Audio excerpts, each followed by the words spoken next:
What's up, everybody? Welcome back once again to Tech of Tomorrow. Now, if you're like me, you're always trying to get the absolute best bang for your buck, which means you want a high value product, but you don't want to pay a lot of money for it. And it's definitely something, if you want to buy it, you want to be able to look at it and not go, ugh, okay, I just sacrificed that. Now, if we were like Mario, we could just get our coins off a little blinky thing and we'd have cash all day long. But unfortunately, we all have to work for our cash. Now, what we're going to be doing today is we're going to give you guys the first looks and talk about the Carbide Series 275R case from the people over at Corsair. Now, this is a mid-tower case that has a lot of nice features for the price range. First of all, it does look very nice. And the particular model that we got, this is an Arctic white, and you guys can see right off the bat that there's a nice tempered glass side window so that when you put your build inside of it, you're going to be able to see that build, which I think anybody out there who's building their own custom PC wants to see the build they're doing. That's just kind of the whole thing with building your own PC. Otherwise, it all just come in a paper brown sack, right? Taking a look at the front of the case, you guys can see that there's not a totally clear air passageway. However, there are vents all the way around the front so that the air can be brought in. Now, there are a lot of options in the front with this case. You can put up to a 360 millimeter rad right in the front, 320 millimeter fans, or a 240 millimeter rad all in the front. So you get a lot of options there. In fact, you can put a total of 620 millimeter fans in this case. On the top, you can stick another two, or you can put a 240 millimeter rad, and then in the back, there's also another place for a fan. Now, the case, when you buy it right off the market, does come with two fans, one in the front and one in the rear, but you can add more as you see fit. On the front, there's also a removable dust filter, so if it starts to get a little bit dusty, you can take that out, clean it, and keep the inside of your case nice and clean. All the controls for the 275R are located conveniently on the top of the front of the case. Now, there are two USB 3.0 ports, your audio ports, your on switch, and your restart button. On the top of the case, you guys will see that there's a removable dust filter. I like these things. They're pretty flexible. You can also wash them, making sure you keep your system clean. There's plenty of airflow room here, so whether you're going to put in a rad or you're going to put in your fans, either way, you'll have nice airflow coming through, and this will be nice as well.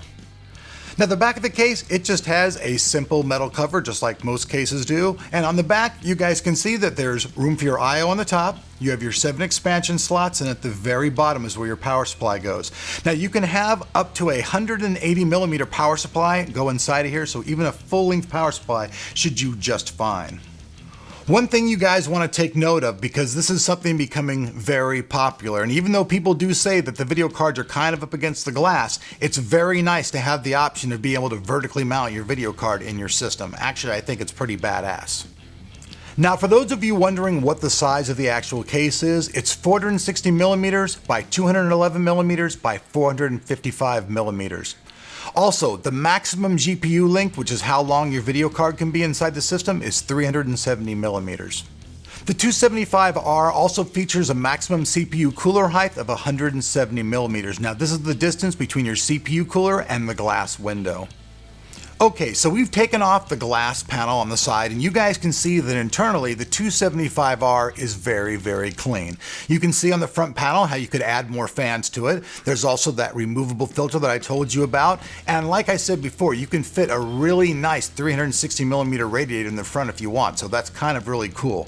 You can also see right to the left of that there are two grommets. This helps with cable management, and then down below on top of the power supply shroud, you can see there's an additional grommet for even more cable management. After removing the back panel, you guys can see that there's plenty of room back here for cable management. You can totally get your hands in the back of here, and there's plenty of room to work and get those cables going. Now, there's actually, in the manual, it says that there's room for 3 2.5 slots and 2 of the 3.5 slots. Now, you guys can see down the bottom, there are 2 removable bays. These are for your 3.5 drives, but as far as the 2.5 drives, there are actually 2 spaces that you guys can see with those little black holders, but also to the very left of the motherboard, there are actually 2 more places where you can hard mount 2.5 drives. So, in reality, you can actually mount 4 2.5 drives inside this system. And on the bottom of the case, there are 4 little feet for keeping your case up and balanced. Now, one other thing that does come with the case, it's not a whole lot as far as accessories go, but they do give you this little box, and this box was located inside the 3.5 drive bay, and it's all the little holes all over it. They fit it in there kind of like a hard drive. But you do get a lot of different stuff, however, for doing your cable management. So you actually get screws for mounting in the different drives in there like we talked about, and you get a few things for cable management. Although trust me, you'll probably need more than this. And if you're planning on doing a really good build, some simple things you probably really should have around are a bunch of different size cable ties, because it just makes it so much easier to make it clean. Our next step is to actually do the build inside of the system. And a special thanks out to Gary Key from the people over at DeZeus. He kicked me down a nice motherboard and video card for this build, so we'll be putting those parts in there.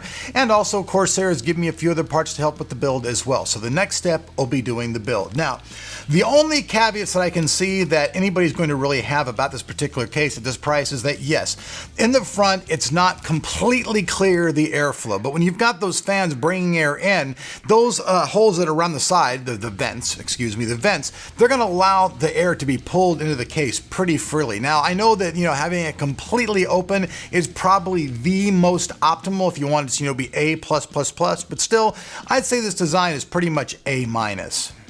One thing I personally like in a case is that it feels sturdy. It doesn't feel flimsy at all. It moves around your hand. Now, this case is made of steel and obviously the tempered glass front panel, but all in all, it's a very, very well-made product. I feel that for $80, even from just looking at it without doing the build in it, I think it's definitely going to be one of those editor's choice products. It's just really nice. I really like the fact that you can vertically mount a video card. Yes, I know it's slightly up against the glass, but when it's bringing the air and that air is still coming into it, it's like it's in a suffocating room with a plugged hole. Now, if it was that, I would say that's terrible. But just being kind of, with about 3/4 of an inch in the glass, you're still going to be bringing a lot of air into that card. It's not like the end of the world. It's honestly not as bad as you think. The temps are probably going to be a little wee bit higher maybe than being in the other placement just because of the way the airflow goes through.